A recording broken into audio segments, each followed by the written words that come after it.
Animais silvestres que são doados por munícipes de São José dos Campos ou resgatados em vias públicas do nosso município vêm parar aqui, no Centro de Reabilitação de Animais Silvestres da Univap. O São José e seus lugares de hoje te convida para conhecer um pouco mais sobre esses trabalhos. Vamos lá?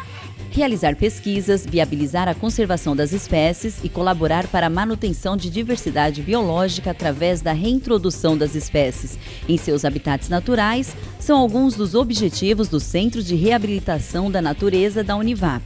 Inaugurado em 1999, o CRAS tem capacidade para receber 700 animais. Desde sua criação, mais de 15 mil animais já passaram por aqui.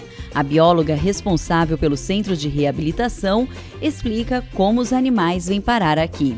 Os animais que estão aqui, eles são provenientes de apreensão da Polícia Ambiental, de doação de munícipes e de animais mesmo que são coletados em via pública muitas vezes. A Polícia Ambiental traz para o CRAS e aqui os animais são tratados, são reabilitados e, quando é possível, são reintroduzidos na área de ocorrência deles. A diversidade de espécies aqui é enorme. Passarinhos, papagaios e jabutis são os mais comuns. Carla explicou pra gente como é realizada a acolhida das espécies que são encaminhadas para esse espaço. Geralmente os animais, quando chegam aqui no CRAS da Univap, eles são recepcionados pela médica veterinária, passam por toda a parte de verificação do estado de saúde, recebe inicialmente um tratamento para vermes e protozoários, quando eles por acaso têm, e depois eles ficam quarentenando no espaço reservado para os animais que são recepcionados. A bióloga explica ainda que a maioria das aves que chegam aqui precisam passar por um processo de aprendizagem para novamente aprender a voar.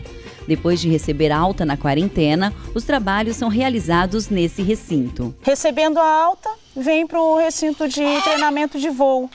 Nesse recinto, a gente normalmente enriquece com frutos, com galhos, e ao longo da resposta desses animais, a gente geralmente vai fazendo as mudanças nesse recinto para mimetizar as condições da natureza. A gente percebe que as frutas aqui, vocês colocam as frutas inteiras, né? Você me explicou, porque na natureza essas aves não vão encontrar frutas cortadinhas, igual geralmente recebe em casa. A gente normalmente coloca entre os galhos, consegue esconder para promover também um aspecto lúdico para eles, devido a essa condição do cativeiro, sempre imitando a natureza. Esse é o instinto, né, dos animais, para procurar na natureza. Entendi. Também. E os galhos aqui também a gente consegue observar que eles são separados, né? Cada hora vai diminuindo mais, afastando a distância, para eles geralmente, eles chegam aqui, eles não estão acostumados a voar.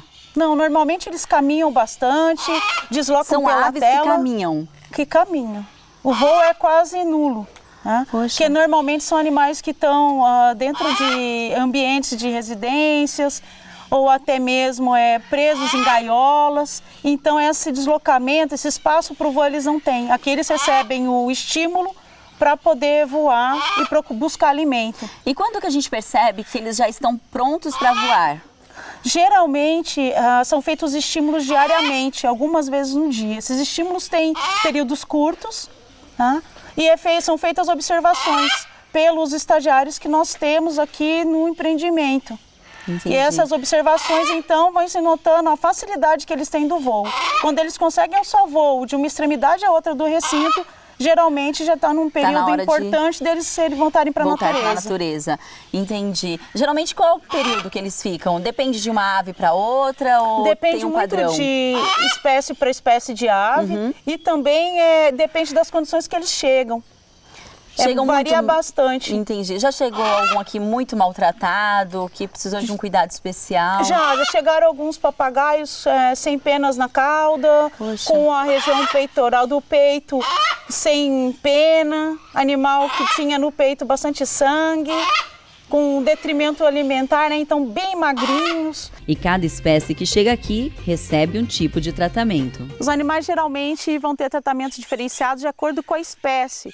Daí varia a dieta, varia o tamanho do recinto que eles estão, a forma de treinamento para poder ser reabilitado e até mesmo a forma pela qual eles são soltos na natureza novamente. Na natureza, os animais passam a maior parte do tempo à procura dos seus próprios alimentos, evitando os predadores, procurando e disputando parceiros para acasalar, interagindo em um ambiente dinâmico com muitos desafios diários. Para aproximar os animais dessa realidade, a bióloga desenvolve, junto com um grupo de alunos, um trabalho de enriquecimento ambiental. Aluno do curso de Ciências Biológicas, Marcelos explica como são realizadas essas ações. Esses trabalhos, no meu caso, eu faço enriquecimento ambiental com saguis. Esse enriquecimento ambiental ele é importante porque ele visa aproximar o animal do habitat natural dele, né? Então, dificultar o acesso da dieta por esse animal. Aqui no recinto da Loba Guará, que a gente tem aqui no CRAS, a gente faz um trabalho de esconder realmente o alimento para ela, tá? Então a gente pega um feno, né, que é aquele matinho seco, a gente coloca a dieta dentro e espalha pelo recinto. Então ela vai ter que farejar o alimento e tentar procurar, que chama forrejamento, tentar procurar esse alimento dentro do feno. A gente também, é importante ressaltar que o enriquecimento ambiental ele tem que ser trocado bastante vezes, porque para ela não achar que aquilo é comum. Então a gente também faz um trabalho de deixar um feno sem nada. Então ela vai cheirar ali e não vai ter nada. Então ela vai, nossa, tem que procurar outro. Então vai procurar outro. A gente também pendura o alimento pelo recinto dela para que ela use realmente o faro, né, que é muito importante para um animal desse, que é um canídeo, né, que é uma da família dos cães. Então ela precisa realmente se exercitar para procurar. A dieta não é colocada num lugar para que ela chega, come e vai embora, para ela realmente conseguir ser reintroduzida na natureza, onde a alimentação vai estar dispersa, né? Essa loba-guará foi resgatada pela Polícia Ambiental depois de sofrer um atropelamento em uma rodovia. Alguns meses depois do tratamento, alguns progressos já podem ser observados. A gente já observou ela caçando algumas aves, né? Tem um trabalho de câmera trapping que a gente conseguiu observar que ela realmente tá apta, né? Tá em um processo muito avançado de conseguir ser introduzido no habitat natural dela, que é muito importante, que é um animal que está em extinção, né? Um animal que precisa, sim, que a população dele cresça bastante para que ele consiga ter um status de conservação melhor. Ela foi achada, né, numa estrada, ela foi atropelada, então ela tem uma das patas que ficaram atrofiadas porque não conseguiu ter um resultado bom, né? Mas ela tem uma desenvoltura muito importante, ela consegue realmente exercer esse comportamento que ela exerceria na natureza, que é o que a gente realmente quer aqui no CRAS, né? Reabilitar ela para ela ser solta. Além de Marcelos, Caio e Maiara também aprendem na prática as explicações passadas na sala de aula. Ela passava a pata no feno? E daí a gente colocou feno que não tinha. Então ela procurou para ela também... procurar e não conseguia achar. Depois do intervalo, a gente conhece um pouco mais sobre os trabalhos realizados no CRAS. O São José e seus lugares volta já.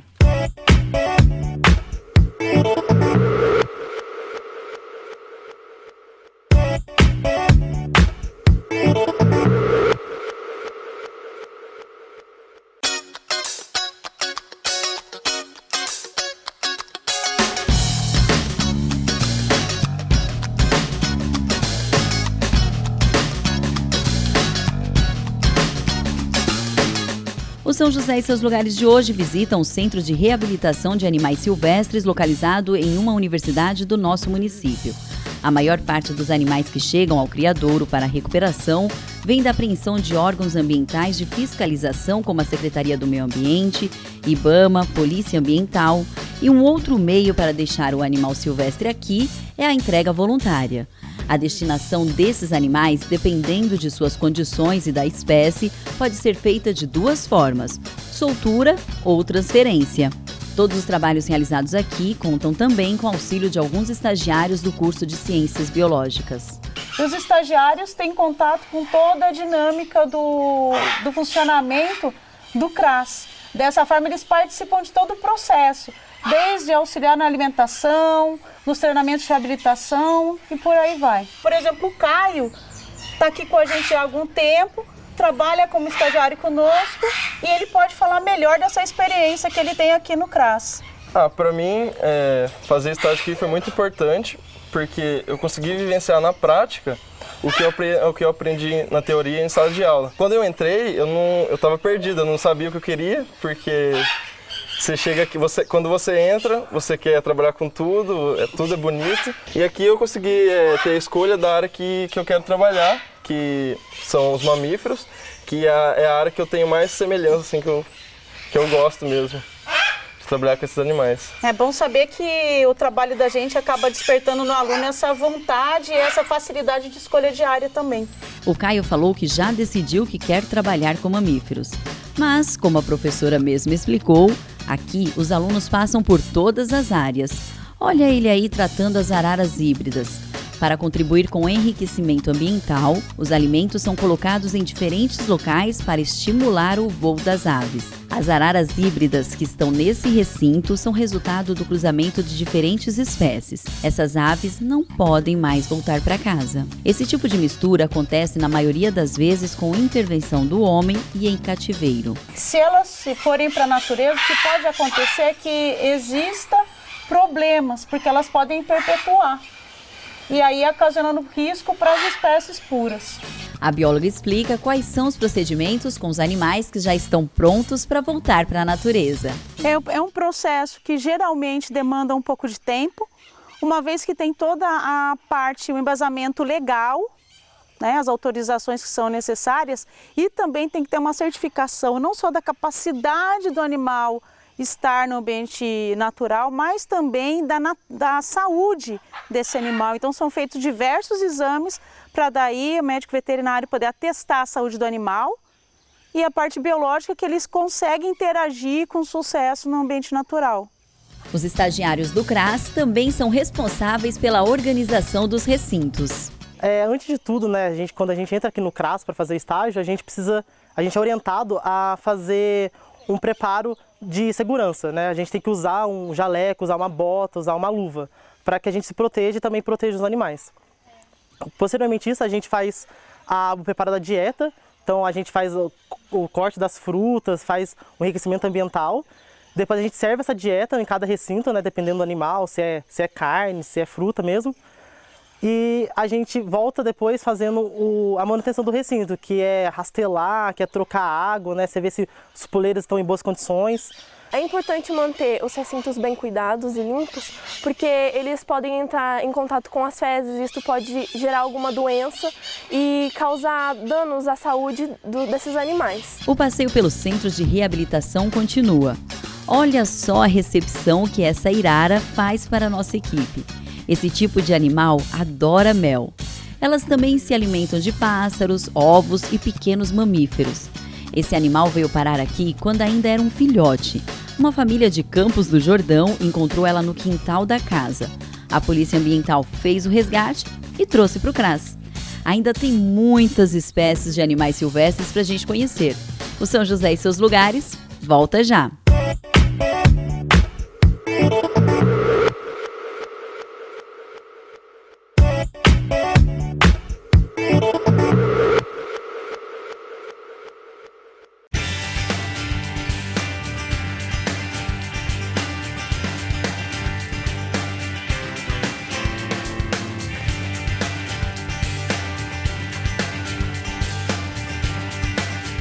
Inaugurado em 1999, um dos principais objetivos desse Centro de Reabilitação de Animais Silvestres é viabilizar a conservação das espécies e a reintrodução dos animais em seus habitats naturais. O principal projeto aqui é preparar os animais silvestres para que eles possam novamente voltar para a natureza. Apesar de todos os esforços, alguns animais não podem mais voltar para casa.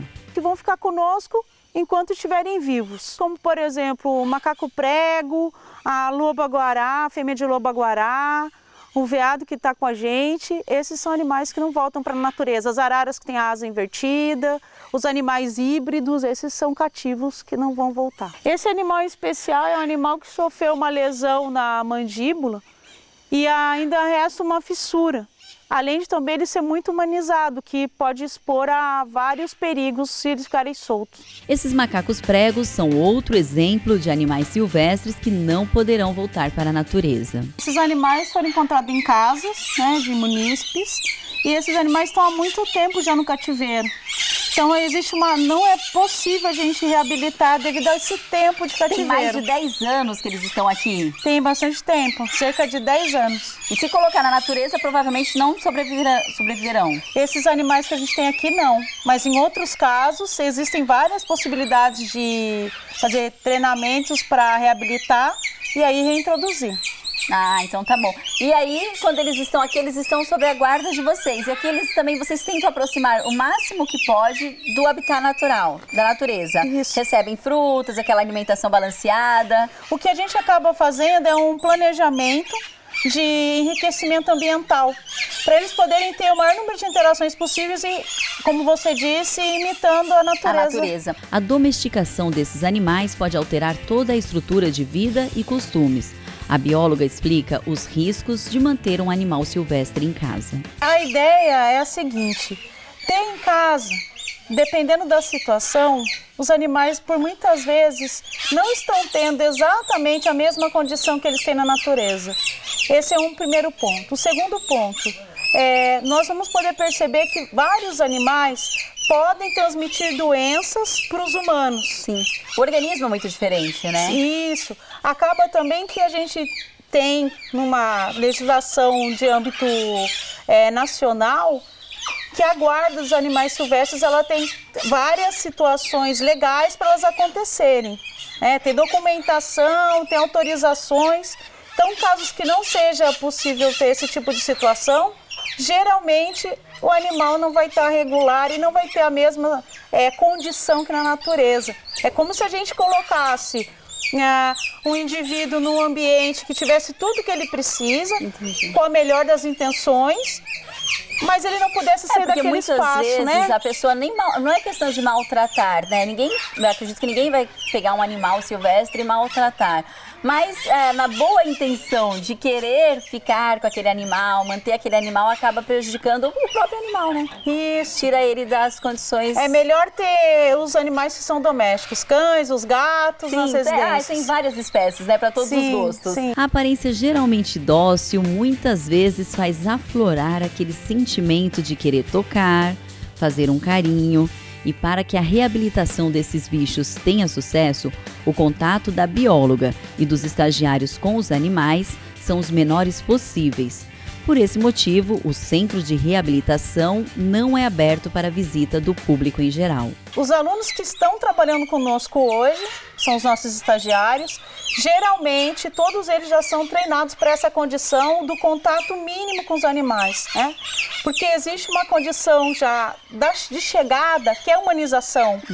Para esses animais poderem ser reintroduzidos, eles têm que perder essa condição de estar humanizados, esse contato com o humano. E se você encontrar algum animal silvestre no meio do caminho, fique atento às dicas da bióloga. Encontrou um animal silvestre, por exemplo, numa via pública, entrar em contato com a Polícia Ambiental. A Polícia Ambiental vai dar o devido atendimento, recolhe o animal e por várias vezes é o próprio CRAS Univap que faz a recepção desses animais. Entendi. E quando tem a possibilidade, depois que eles são tratados, reabilitação e a introdução da natureza. E aí a grande sacada, se a gente puder usar o popular, ela foi feita, né? O ápice do nosso trabalho é ver o animal reintroduzido e bem na natureza. De acordo com a Organização das Nações Unidas, o tráfico de animais silvestres é a terceira atividade ilícita mais lucrativa do planeta, perdendo apenas para o tráfico de drogas e de armas. A Rede Nacional de Combate ao Tráfico de Animais Silvestres estima que esse tipo de crime movimenta mundialmente cerca de 10 milhões de dólares ao ano. E depois de passar uma manhã inteira acompanhando os trabalhos desse centro de reabilitação de animais silvestres, a gente chega à conclusão de que o melhor destino para eles é a natureza. Aluna do curso de Ciências Biológicas, Maiara resume bem a importância de realizar esse tipo de trabalho. Essa vivência dos animais silvestres me mostrou como a vida é linda e não tão simples quanto a gente pensa. Que ela é muito mais do que ver um bicho na gaiola e mostrar e tentar ensinar ele a cantar ou falar, e sim que a liberdade dele é muito mais importante, é muito mais gratificante do que ter ele como um pet. Porque muitas vezes as pessoas acabam entregando os animais porque não conseguem manter essa rotina de ter que dar atenção, de ter que ficar cuidando, limpando, e eles entregam. Mas saber que eles estão na natureza e eles podem tomar conta deles mesmos é muito melhor, é muito mais bonito do que ter eles com a gente como animal de estimação. Acho que essa que é a maior gratificação do trabalho. E se você tiver alguma sugestão de passeio para o São José e seus lugares, manda um e-mail pra gente. Até o próximo programa!